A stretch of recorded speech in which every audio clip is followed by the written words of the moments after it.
हर पल याद तेरी आएगी, हर पल याद तेरी आएगी। नजरों से जब दूर जाएगी,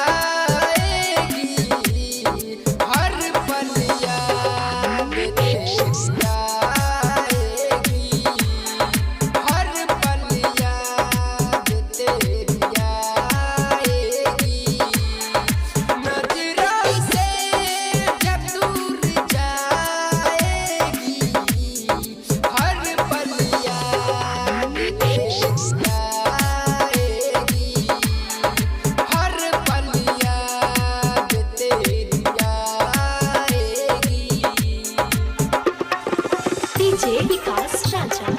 डीजे विकास राजा वैष्णवी रिकॉर्डिंग स्टूडियो अखतवाड़ा।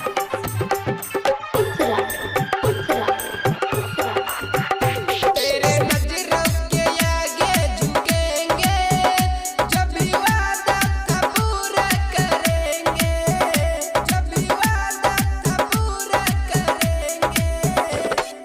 मन इकरार की निभाएगी, मन इकरार की निभाएगी। हर पल याद तेरी आएगी, हर पल याद तेरी आएगी। नजरों से जब दूर जाएगी,